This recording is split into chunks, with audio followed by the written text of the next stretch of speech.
Hello and welcome to Making Moves. I'm Natalie Morales and I'm chatting with Stephen Edwards on how companies in the Caribbean can enjoy the benefits of US government contracts. Sounds amazing, right? And Stephen is the creative force behind Stephen Edwards Production. He's a catalyst for change and he has been that way for all his life, where he works with young people, especially in vulnerable communities. Stephen, you are not even at home. Yes, thank you so much, Natalie. Thank you so much for having me. Yes, I am not at home at this time. Mhm.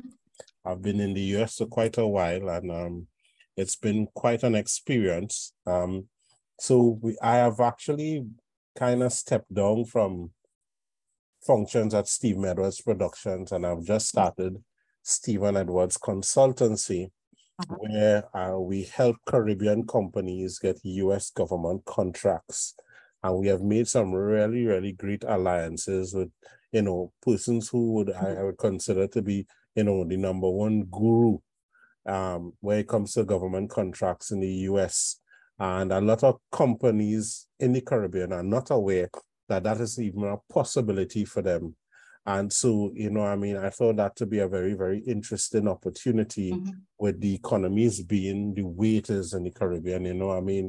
I just heard of the budget being passed in Trinidad and Tobago, and a lot of persons still crying, and I think this is a great opportunity for Caribbean businesses to really make that move to expand, in a very, how to say, a process and a procedure that really requires merit as Mhm. opposed to, well, how things run in Trinidad and Tobago.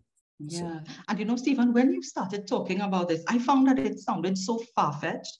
But really, how can Caribbean companies benefit from US government contracts? okay, so that's a really great question. There are Yeah. two ways, really, right? Mhm. You have to remember the US government, even though it's in the United States, it operates all over the world. So you remember you have embassies all over the Caribbean, you have embassies, all over the world that operate. But where the controlling department stems in the United States of America. So let us say, even though, like a perfect example is that there is the embassy in Trinidad and Tobago Yeah. that may have a project soon, right, on Maraval Road. That project is not run by the embassy. It's actually run by the Department of State in the United Ah. States. You understand? So even as a foreign entity, Mhm. you can have what is called an NCAGE number to be able to do business with the US government, right? Mhm. And that will allow you to qualify for different contracts that the US government, has all over the world. But even within the US government, all right, you could stay in Trinidad or stay in the Caribbean and set up a US company and be able to provide goods and services, Mhm. right, in the US without having a visa and without having to visit the US government, the US at all, right? So you don't have to leave the country. And I'll explain to you how that happens, right? If you Mhm. set up a US company and you register to be a vendor with the US government, Yeah. remember, the US government doesn't buy anything directly. So they could simply go, let's say, for instance, the Army wanted iPhones from Apple. They could simply go to Apple and order 1 million iPhones. But Right. the way the economy is set up is that it allows opportunities for small business. So they have these things called set-asides, and Mhm. it's the small business set-aside. So they wouldn't say, well, okay, we want 1 million iPhones from Apple, right? We want 1,000 iPhones from a small business. Now we have to remember, ultimately, who gets the Yeah. business? Apple does, because you can't sell an iPhone without going to Apple. But Mhm. their system is structured in such a way that small businesses are able to benefit from it. And you coming into the market, right? You are able to basically set up what is considered a small business, right? And sell goods to the US government. So what you're going to do is like basically what we call drop shipping. Yes. So you would order from your supplier, right? Because most companies right now in the Caribbean order from the United States of America.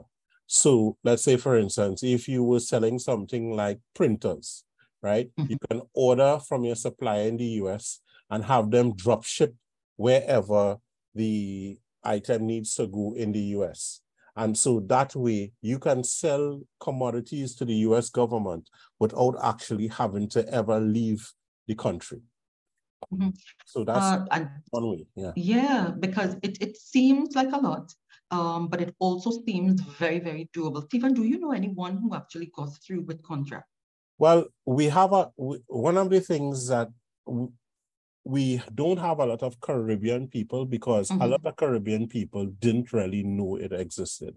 And I actually stumbled on it by accident because I needed to do some work with the embassy. And because of my past with Steve Meadows Productions being an NGO, right? We had to sign up on the same database, but we had signed up just for grants only. Right. And that is where I came across Kevin Jennings, and he and I spoke, and he was like, well, why didn't you just come in for all goods and services? You can still get grants and you can also provide goods and services. So Kevin was just highlighted in Inc. 500 magazine. He has been doing work for the NFL. He has been doing work for the US government for quite some years now, and he's considered to be America's #1 guru when it comes to government contracting. Wow. And so that is the support that we do have. So in terms of not persons from the Caribbean directly, but a lot of small businesses I know have been getting contracts, and we have Kevin's backing. So we have the support of his team, really going to be helping us help our clients to really get government contracts. Because the fact of the matter is like, for instance, because what you would normally pay in the US, let's say, for instance, somebody has the opportunity to travel, right? Because many times we go across to the States and we work for a while. Instead of just working for a while, what we can do is set up a company and bid for a contract, go across there and do the work. Now, when we do bid for a contract, right, what we would normally charge in Trinidad and Tobago is sometimes 3 to 4 times less what the US government would normally pay. So understand that there's a huge gap in what we can provide, right, in terms of the cost for them.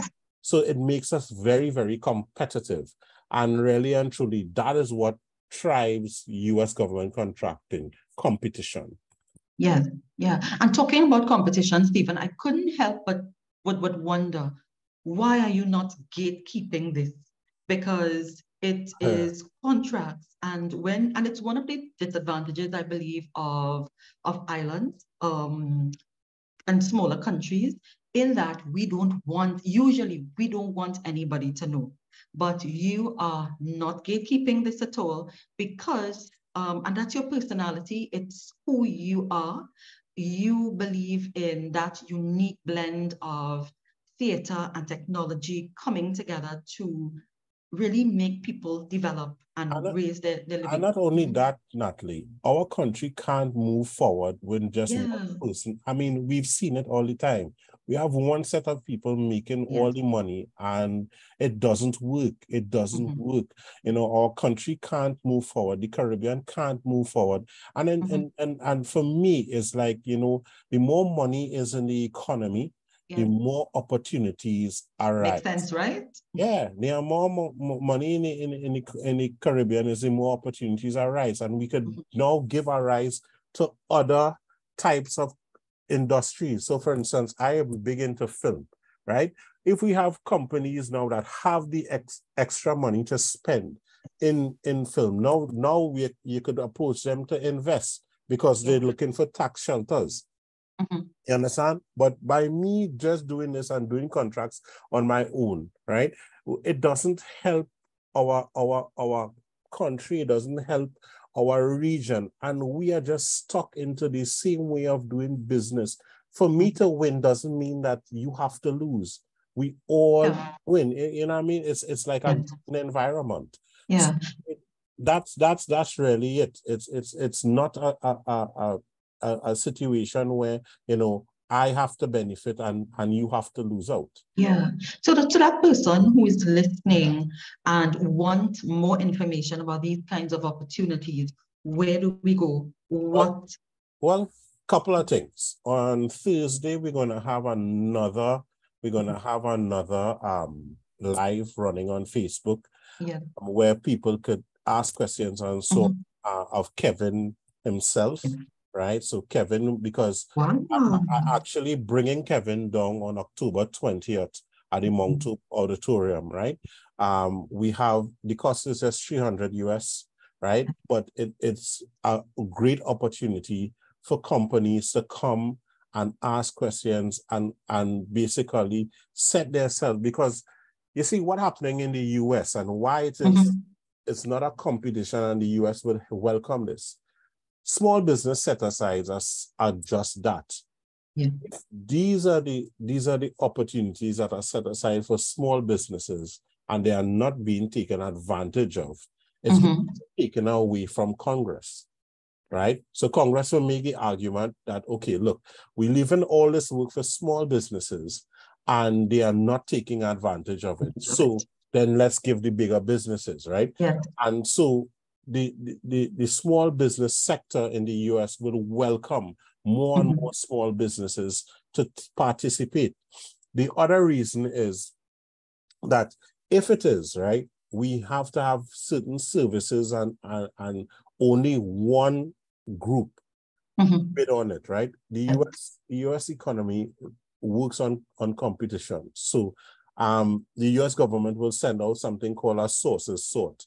And they'll say, well, okay, there are not enough companies that are doing this type of service, right? And therefore, let's not put out this work because we wouldn't be able to get it done, right? So there are not enough companies bidding. So competition is more than welcome in the US. And the third reason is that you have a new generation. In the Caribbean, we still have a lot of traditional businesses. So we have a lot of construction businesses. We have a lot of businesses that do, you know, delivery of goods and services, all those types of, you know, traditional businesses. In the US, there's a huge transition of companies. So let's say, for instance, my father would have had a company. He's now 60 and he's ready to retire. Yeah.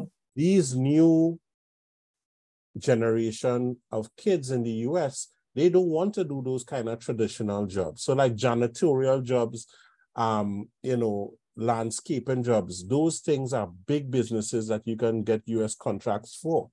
But the younger generation in the US not picking it up because they want to be YouTubers. And you have to understand that the economy for them, you know, there's so many different ways to make a living in the US that for them, these traditional businesses don't make any sense because they, you know, they're following their dreams. And so what is going to happen is that there's going to be more money to spend than there needs to do the work. So this is a wonderful opportunity for us in the Caribbean now to open US companies and start doing the work. I mean, for plenty of us, we know we will go across the summer and we will do, you know, work across there. We will work somewhere, we will look for a job, you know, to make some US and come back. Instead of doing that, you're doing the same work, but you're getting paid the amount for it. And you just structure it differently. Yeah. Because sometimes we might go over there and work, do things that we don't usually do even in our own country. So this is so terrific, Stephen. I am sold. I am really, really sold. Now you said the event takes place in October, but you did not say a date. Will you release a date later? No, it's actually October 20th at the Montauk. October 20th at the Montauk Auditorium. All right. And persons who are interested in purchasing tickets, they can WhatsApp me at 1-868-763-6603. That's 1-868-763-6603. You know, and it's so funny. There are contracts for barbering. There are contracts for some of the things that you wouldn't even think about. When you talk about catering, You can't finish cater for those places, like for Army base. You can't finish cater for that. And so when we started to talk about scale and providing services, right? There's one of the beautiful things I love about the system that they have here with US government contracting. All the information is available. So you could see who the vendors were previously. You could see what they charge. You could see what are the projects coming up, right? And all of that is public information. It's not being hidden. It's not that you have to, wonder, and we've been in the Caribbean. So, you know a contract coming out, you have to know somebody. No, that it doesn't operate like that here. All of fair that play. It's fair play. So all you have to do is do the research that you're able to now, take advantage of these opportunities. And there's, things like dog breeding. Kennel, some of the weirdest of things, all have government contracts available. One of the big things I've seen is computers for commodities, office equipment, office furniture, audiovisual. You see audiovisual? There's a lot of opportunity in audiovisual. Yeah, so closed circuit security, as I said, janitorial, landscaping, depending on the state, there's a lot of money being spent on it. And persons who, who could cook and so on, catering, it's crazy. Wow, Stephen, that's terrific, because I'm a reading teacher and I am very interested. I really want to sign up. And my next move is to WhatsApp you. Okay. So that I will be able to, so that I will be registered for that session on October 20th. And I take it from there. Yeah, it'll be a whole day. And I just want to say, the nice thing about it is sometimes you have contracts. And I'm talking about sometimes contracts are in the millions of dollars, right? Yes. Once you get a contract, there's no unavailability of getting funding. Because let's say, for instance, you have a contract to do catering, but you have to have raw materials, you have to have, whatever ingredients or so, because this will run for a year. And let's say that runs for a year, but you now have to provide all these meals. There's institutions there that will finance you until you get your first check. And one of the nice things about doing business with the US government is that once you submit an invoice, you get paid 15 days, right, from that invoice is submitted. It's not like you don't know when you're getting paid. Yes. That's by law. So you have nothing to lose when you really think about it. You have absolutely nothing to lose. Yeah. Stephen, I wanted to thank you so much for sharing this information, because it can really take the Caribbean, people in the Caribbean who sometimes you just don't know anybody at all, but you bring value and you know your stuff, and it can really make a difference in the lives of everyone right here. So Stephen, thanks again. And thanks so much. This has been Making Moves, which we have been talking about how companies in the Caribbean can really enjoy the benefits of US government contracts. Thanks again, Stephen. Thanks for having me. And you guys stay safe. God bless. October 20th, right? Yes, for sure.